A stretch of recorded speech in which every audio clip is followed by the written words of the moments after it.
வல்லமையின் வார்த்தை இது, வல்லவரின் வார்த்தை இது, உன்னதரின் வார்த்தை இது, உண்மையுள்ள வார்த்தை இது. வல்லமையின் வார்த்தை இது, வல்லவரின் வார்த்தை இது, உன்னதரின் வார்த்தை இது, உண்மையுள்ள வார்த்தை இது. வல்லமை வல்லமை வார்த்தையில், வார்த்தையில் வல்லமை வல்லமை, வல்லமை வல்லமை வார்த்தையில், வார்த்தையில் வல்லமை வல்லமை. வல்லமையின் வார்த்தை இது, வல்லவரின் வார்த்தை இது, உன்னதரின் வார்த்தை இது, உண்மையுள்ள வார்த்தை இது. வல்லமையின் வார்த்தை இது.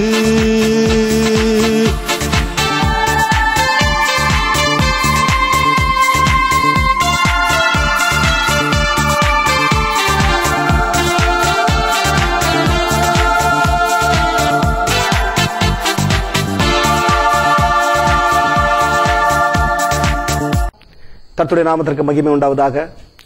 இந்த வல்லமையின் வார்த்தை என்கிற நிகழ்ச்சியில் மறுபடியும் சந்திப்பதில் எனக்கு மிகவும் சந்தோஷம். கடந்து போன 2 வாரங்களாக நீங்கள் இந்த செய்தியை கேட்டுக்கொண்டிருக்கிறீர்கள்.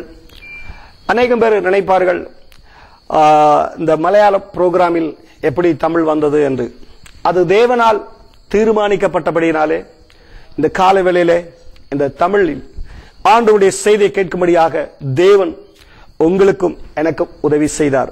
ஹல்லேலூயா. அநேக பேர் கேட்டார்கள், தமிழாக இருக்கிறதே ஒன்றுமே புரியவில்லை என்று சொன்னார்கள்.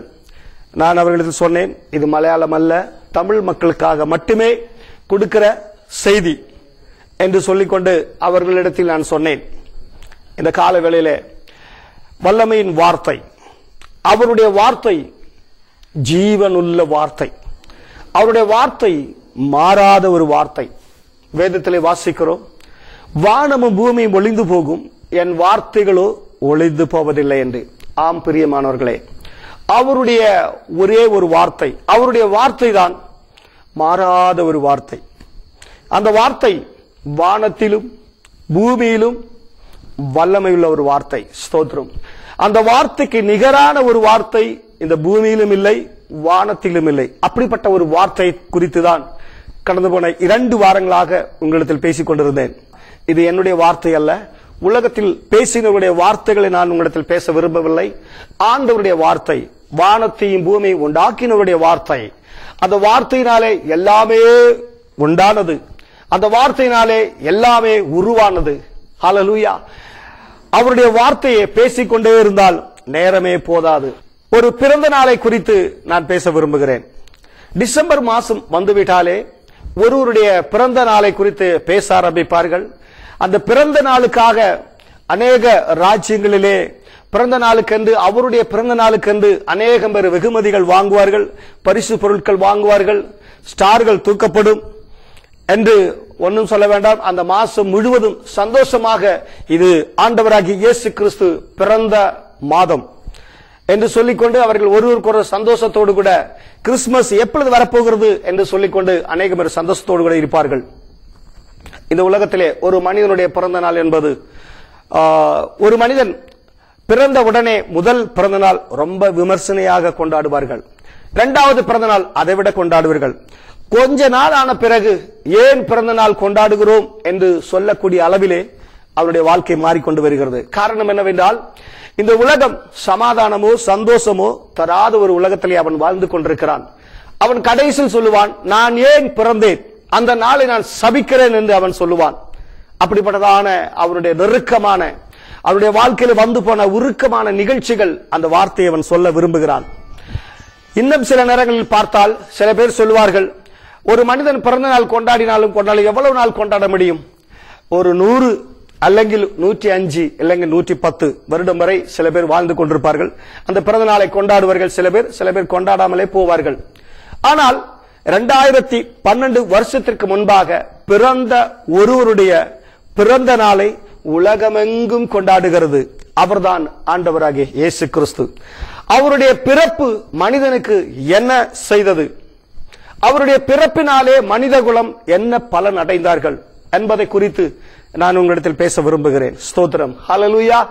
ஒரு மனிதன் பிறந்தவுடனே அந்த குடும்பத்திலே அப்பா அம்மா சொல்லுவார்கள், இந்த மகனை நான் இதற்காக வளர்க்கப் போகிறேன், என் மகனை நான் என்ன வேலை செய்து கொண்டிருக்கிறேனோ என்னை விட அதிகமாக இந்த வேலையை அவன் படிக்க வேண்டும், அந்த வேலையிலே அவன் உயர வேண்டும், இந்த வேலையிலே அவன் முன்னேற வேண்டும் என்று கனவு காண்பார்கள். சில பேர் சொல்வார்கள், என் வேலை வேண்டாம், அதை விட மேலான வேலை நான் படிக்க வைக்க போகிறேன், மேலான வேலை அவன் செய்ய வேண்டும் என்று சொல்லிக்கொண்டு அந்த மகனை குறித்து அல்லது அந்த குழந்தை குறித்து அவர்கள் மிகவும் கவனமாக இருப்பார்கள். அந்த மகனை நான் அதுக்காக படிக்க வைக்க போகிறேன் என்று சொல்வார்கள். ஆனால் இவருடைய மன விருப்பத்தின்படி அந்த குழந்தைகள் இருப்பதில்லை. காரணம் என்னவென்றால், இவர்களுடைய எண்ணத்திற்கும் அந்த குழந்தையோட எண்ணத்திற்கும் நிறைய வித்தியாசம் இருக்கிறது. ஆனால் சில குழந்தைகள் மட்டும்தான் அம்மாவுடைய சொல்லை கேட்டு அவர்களைப் போல வாழ ஆரம்பித்து அவர்கள் சொல்லுகிறதை கேட்டு அனுசரித்து வாழ்ந்து கொண்டிருக்கிறது ஒரு பக்கத்திலே. ஆனா வேற பக்கத்திலே பார்த்தால் அம்மாவுடைய வார்த்தைகளை கேட்காமல் அவர்களுக்கு விரோதமாக வாழ்ந்து கொண்டிருக்கிற வாழ்க்கையை வாழ்ந்து கொண்டிருக்கிறார்கள். அவர்கள் சொல்வார்கள், என் மகன் பிறந்த பொழுது நான் இப்படியெல்லாம் நினைத்தேன், இவன் இப்படியெல்லாம் வளர வேண்டும் என்று நினைத்தேன், ஐயோ, ஆனால் என்னுடைய வார்த்தைக்கு மீறி எனக்கு மீறி அவன் என்னுடைய எண்ணத்தை எல்லாம் அவன் சீரழித்து விட்டான், என்னுடைய வாழ்க்கையவே அவன் பாலடை செய்து விட்டானே என்று சொல்லிக்கொண்டு தங்களுடைய பிள்ளைகளை குறித்து அநேக பேர் வருத்தப்பட்டுக் கொண்டிருக்கிறார்கள். ஆனால் இவருடைய பிறப்பு என்பது அப்படி அல்ல. ஸ்தோத்திரம்.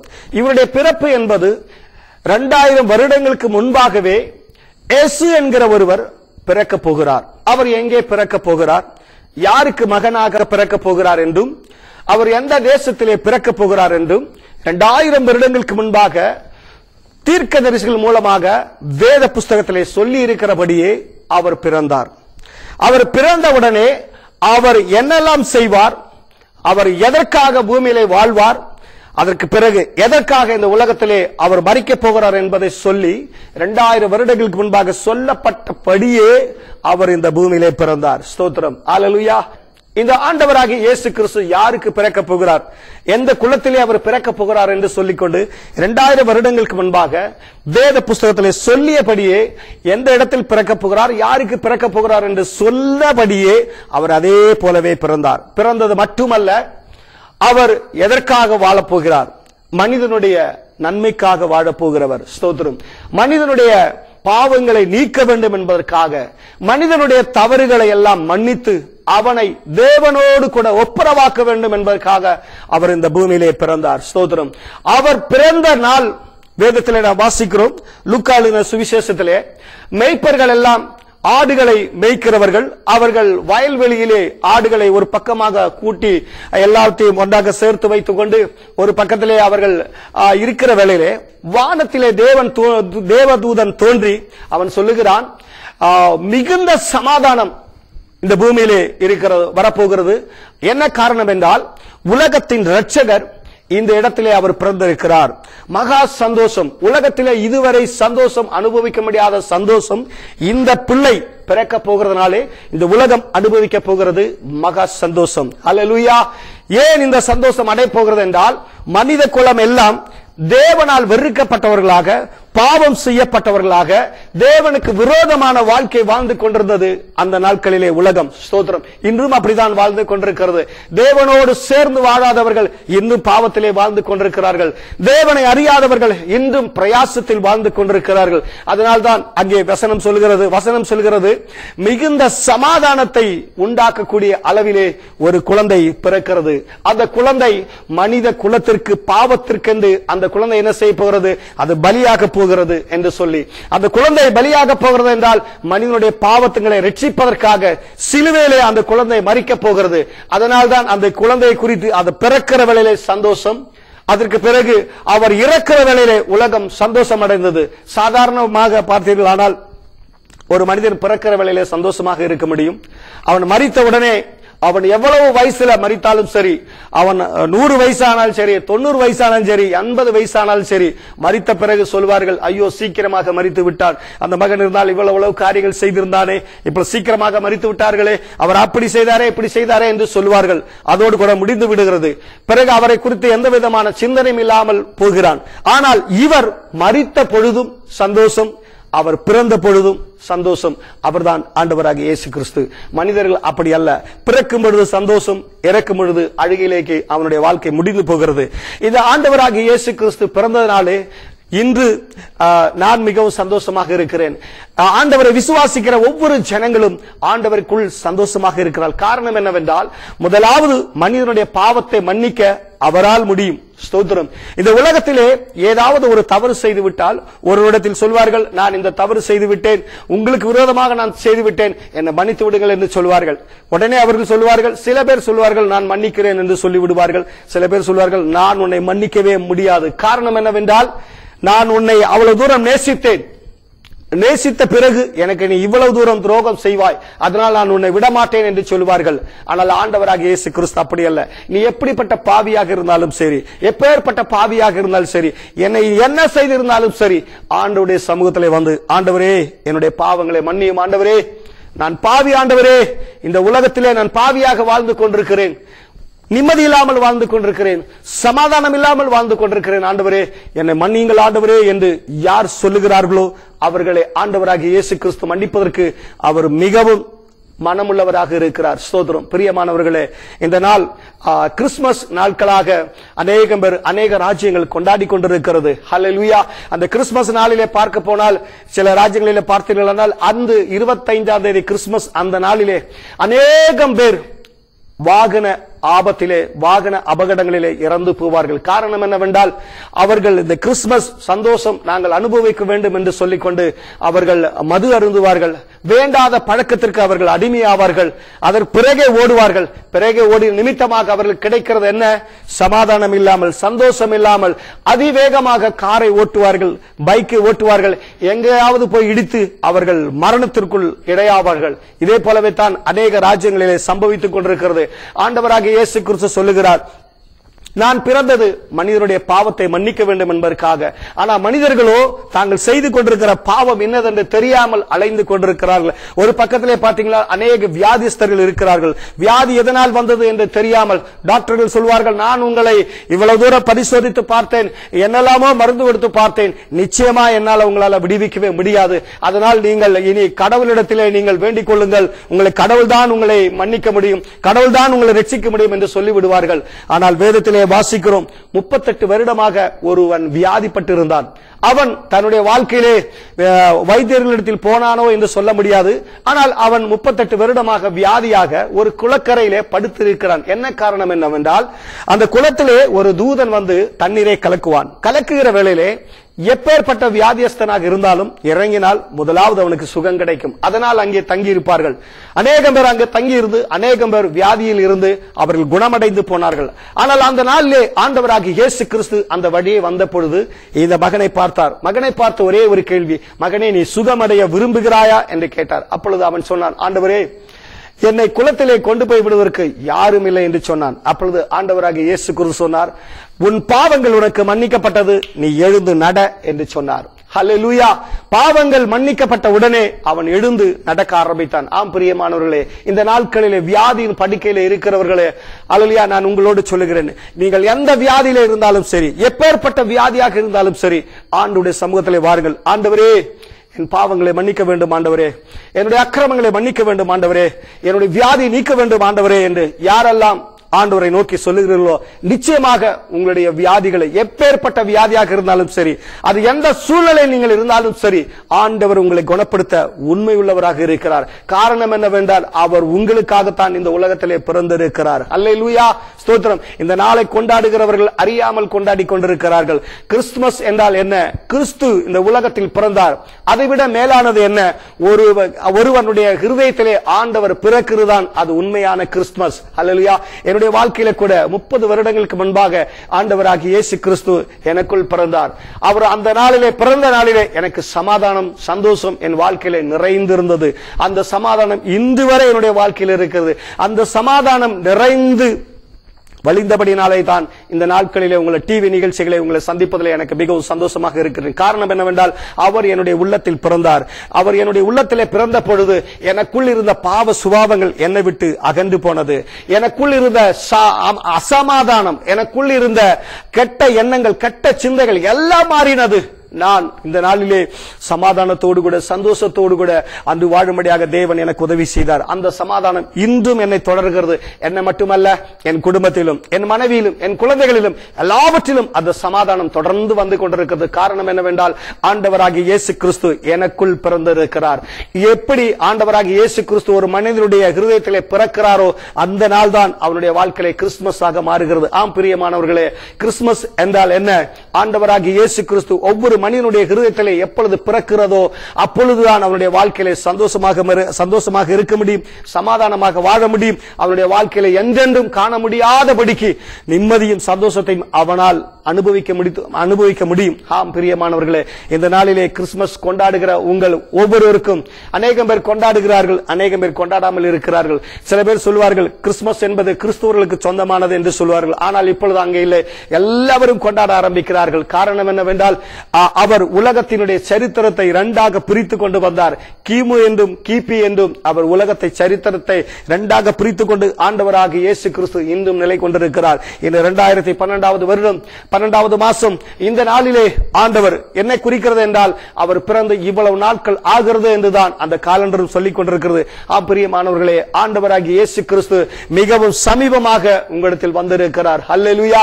அவர் பிறப்பதற்காக ஒவ்வொரு மனிதனுடைய இருதயத்தையும் அவர் தட்டுகிறார். மகனே, மகளே, நான் இந்த கால வேளையில் நான் உன்னுடைய வாழ்க்கையில வர விரும்புகிறேன், உன் இருதயத்திலே வர விரும்புகிறேன், உன்னுடைய பிசினஸிலே வர விரும்புகிறேன், உன்னுடைய வீட்டிலே வர விரும்புகிறேன். காரணம் என்னவென்றால், நீ துக்கத்தோடு இருக்கிறாய், சமாதானம் இல்லாமல் இருக்கிறாய், எங்கே போவதென்று, யாரை பார்ப்பது என்று தெரியாமல் இருக்கிறாய். ஆனால் ஆண்டவராகிய இயேசு கிறிஸ்து உன் வாழ்க்கையிலே பிறந்தால் நிச்சயமாக உன்னுடைய வாழ்க்கை மலரும். அல்லேலூயா. சமாதானத்தினால் நிறையும். அல்லேலூயா. சந்தோஷத்தினால் நிறையும். ஆண்டவராகிய இயேசு கிறிஸ்து உங்களுடைய வாழ்க்கையில் வந்தால் உங்களுடைய வாழ்க்கையில பெரிய மாற்றத்தை உண்டு பண்ண முடியும். பிரசங்கிக்கிறவர்கள் யாரும் உங்களுடைய வாழ்க்கையை மாற்ற முடியாது, எந்த சர்ச்சில் போனாலும் உங்களை மாற்ற முடியாது. ஆனால் ஆண்டவராகிய இயேசு கிறிஸ்து உங்களுடைய வாழ்க்கையில் வந்தால் மட்டுமே உங்களுடைய வாழ்க்கையை மாற்ற முடியும். காரணம் என்னவென்றால், அவர்தான் மாற்றங்களை உருவாக்குறவர், அவர்தான் ஹல்லேலூயா இந்த உலகத்தை படைத்தவர், அவர்தான் உங்களை நேசித்துக் கொண்டிருக்கிறார். மகனே, மகளே, நீ இந்த உலகத்திலே பிறப்பதற்கு முன்பாகவே நீ எங்கே பிறக்கப் போகிறாய், யாரிடத்தில் பிறக்கப் போகிறாய் என்று என் ஆண்டவருக்கு நன்றாக தெரியும். ஆம் பிரியமானவர்களே, வேதத்திலே வாசிக்கிறோம், வேறொரு வசனம் சொல்லுகிறது, உலக தோற்றத்திற்கு முன்பாகவே நான் உன்னை கண்டிருக்கிறேன் என்று வேதம் சொல்லுகிறது. ஆம் பிரியமானவர்களே, இந்த காலவேளையில் இந்த டிவி நிகழ்ச்சியை பார்க்கிற உங்கள் ஒவ்வொருவரையும் இந்த உலகம் தோன்றுவதற்கு முன்பாகவே அவர் உங்களை கண்டிருக்கிறார். அதனால் தான் இந்த காலவேளையிலே ஆண்டவருடைய வார்த்தை கேட்கும்படியாக ஆண்டவர் உங்களை நிறுத்தி வைத்திருக்கிறார். ஆம் பிரியமானவர்களே, ஆண்டவராகிய இயேசு கிறிஸ்து உங்களுடைய வாழ்க்கையில பிறக்க வேண்டும் என்று நீங்கள் எத்தனை பேர் வாஞ்சிப்பீர்களோ, நிச்சயமாக உங்களுடைய வாழ்க்கையிலே ஹல்லேலூயா அவர் பிறக்க விரும்புகிறார். ஸ்தோத்திரம். ஹல்லேலூயா. அவர் உங்க வீட்டுல வந்துட்டார், சந்தோஷமா இருப்பீங்க, சமாதானமா இருப்பீங்க. கணவன் மனைவிக்குள் இருக்கிற பிரச்சனைகள் மாறும், குழந்தைகள் அப்பா என்கிற பிரச்சனைகள் மாறும். எங்கெல்லாம் உங்களுடைய குடும்பத்தில் பிரச்சனைகள் இருக்கிறதோ அந்த பிரச்சனைகள் எல்லாம் ஆண்டவர் மாற்றுகிறார். காரணம் என்னவென்றால், அவர் சமாதானத்தின் பிரபுவாக இருக்கிறார். வேதத்திலே வாசிக்கிறோம், அவர் சொல்லுகிறார், இந்த உலகத்திலே நான் பிறந்தேன். எதற்காக பிறந்தேன்? உன்னுடைய பாவங்களுக்காக, மரிப்பதற்காக. ஒரு மனிதனுடைய பாவத்தை மன்னிக்க வேண்டும் என்றால் ஹல்லேலூயா, ஸ்தோத்திரம், ஹல்லேலூயா, ஆண்டவராகிய இயேசு கிறிஸ்து ஒருவர் தவிர வேற ஒருவரும் இல்லை. ஆம் பிரியமானவர்களே, இந்த நாளிலே ஆண்டவராகிய இயேசு கிறிஸ்துவை நீங்கள் விசுவாசிப்பீர்கள் ஆனால் நிச்சயமாக உங்கள் வாழ்க்கையை ஆண்டவர் மாற்ற உண்மை உள்ளவராக இருக்கிறார். அதற்காகத்தான் இந்த உலகத்திலே ஆண்டவராகிய இயேசு கிறிஸ்து பிறந்தார். அந்த பிறந்த நாளைத்தான் இந்த நாட்களில் அநேகம் பேர் கொண்டாடி கொண்டே இருக்கிறார்கள். ஹல்லேலூயா. இந்த நாளிலே ஸ்தோத்திரம், இப்படிப்பட்டதான வார்த்தை கேட்கும்படியாக கர்த்தர் உங்களுக்கு உதவி செய்தார். கர்த்தர் தாமே உங்களை ஆசீர்வதிக்க போகிறார். நான் உங்களுக்காக நான் ஜெபிக்க விரும்புகிறேன். எங்களை நேசிக்கிற நல்ல ஆண்டவரே, இந்த அருமையான நல்ல வேளைக்காக நன்றியோடு ஸ்தோத்திரிக்கிறோம். இந்த வல்லமையின் வார்த்தை நிகழ்ச்சியை கேட்டுக்கொண்டிருக்கிற ஒவ்வொருவரையும் ஆண்டவரே நீர் ஆசீர்வதிப்பீராக. ஆண்டவரே, அவருடைய பாவங்கள், ஆண்டவரே அவருடைய பாவங்களுக்காக மன்னித்த எங்கள் ஆண்டவரே, அவருடைய பாவங்களை கழுகி, ஆண்டவரே அவருடைய வியாதிகளை நீக்கி, அவருடைய பிரச்சனைகளை மாற்றி, ஆண்டவரே உமக்கு பிரியமானவர்களாக மாற்ற ஆண்டவரே நீர் எனக்கு உதவி செய்யும், அவர்களுக்கு உதவி செய்யும் ஆண்டவரே. அவர்களை விடுவிக்கும்படியாக ஜெபிக்கிறோம். அப்படியே செய்து உம்முடைய நாமத்தை நீர் மகிமைப்படுத்தும் ஆண்டவரே. ஆண்டவரே, உங்களுடைய ஜெபத்தை கேட்ட கிருபைக்காக நன்றி செலுத்துகிறோம். இயேசு கிறிஸ்து மூலமாய் ஜெபம் கேளும் நல்ல பிதாவே, ஆமென். நாங்கள் ஒவ்வொரு ஞாயிற்றுக்கிழமையும் கண்ணூர் கேல்டாக்ஸில் உள்ள சேம்பர் ஹால் என்கிற ஒரு ஹாலிலே நாங்கள் தேவனை ஆராதித்துக் கொண்டிருக்கிறோம். ஞாயிற்றுக்கிழமை காலையிலே 9:30 மணி முதல் 11 மணி வரை நாங்கள் தேவனை ஆராதிக்கிறோம். தமிழ் மொழியிலே நாங்கள் ஆராதிக்கிறோம். தமிழ் மொழியிலே நான் ஆராதிக்க வேண்டும், தமிழ் மொழியிலே ஆண்டவரை நான் தேட வேண்டும். அல்லேலூயா. தமிழ் ஆராதனை எங்கே நடக்கிறது என்று அநேகம் பேர் கேட்டுக்கொண்டிருப்பார்கள். தமிழ் இங்கே கிடையாது, எல்லாமே மலையாளமாகத்தான் இருக்கிறது என்று சொல்லுவார்கள். உங்களுக்காக ஆண்டவர் ஹல்லேலூயா ஸ்தோத்திரம் ஒரு ஆராதனையை உருவாக்கி இருக்கிறார். கர்த்தருடைய கிருபையினாலே எல்லாரும் வாருங்கள், ஆண்டவரை ஆராதிங்கள். கர்த்தர் தாமே உங்களை விடுவிப்பாராக. ஹல்லேலூயா. உங்களை விடுவிப்பார். கர்த்தர் பெரிய காரியங்களை செய்வார். ஆமென். வானமும் பூமி ஒளிந்து போனாலும் என் வார்த்தைகள் ஒளிந்து போவதில்லை. இது வல்லமையின் வார்த்தை.